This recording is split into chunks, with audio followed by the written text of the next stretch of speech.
Sacred heart in the beginning എന്നാണ് നമ്മൾ അതിനെ പറയുന്നത്. ആദിയിൽ ഈശോയുടെ ഹൃദയമുണ്ടായിരുന്നു. ഈശോയുടെ തിരുഹൃദയം ആദിയിൽ Sacred heart in the beginning എന്ന് പറഞ്ഞാൽ ഫിലിപ്പിയർക്ക് എഴുതിയിട്ടുള്ള ലേഖനം 2-ാം അധ്യായം 7-ാമത്തെ തിരുവചനം.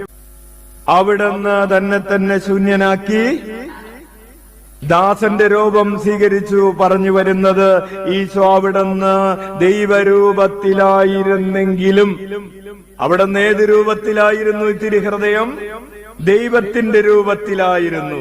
എന്നിട്ട് ആ തിരുഹൃദയം എന്ത് ചെയ്തു? തന്നെ ശൂന്യനാക്കി.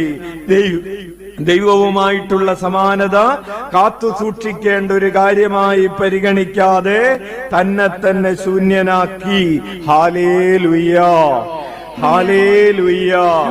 അപ്പോൾ ഈശോയുടെ തിരുഹൃദയം ദൈവഹിതത്തെ നിറവേറ്റുന്നതിന് വേണ്ടി പിതാവിന്റെ ഒന്നാമത്തെ പോയിന്റ് അതാണ്. പിതാവിന്റെ ഹിതത്തോടുള്ള പൂർണ്ണമായ വിധേയത്വമുള്ള ഹൃദയമാണ് ഈശോയുടെ ഹൃദയം എന്ന് പറയുന്നത്. കൈയടിച്ച് കർത്താവിന് നന്ദി പറയാം. ഹല്ലേലൂയ. അപ്പോൾ ഈശോയുടെ തിരുഹൃദയത്തിന്റെ ആദിയിലുണ്ടായിരുന്ന sacred heart in the beginning, ആ തിരുഹൃദയത്തിന്റെ ഒന്നാമത്തെ ഗുണം എന്താണ്? പിതാവിന്റെ ഹിതത്തോടുള്ള പൂർണ്ണമായ വിധേയത്വം. എന്താണ് പിതാവിന്റെ ഹിതം?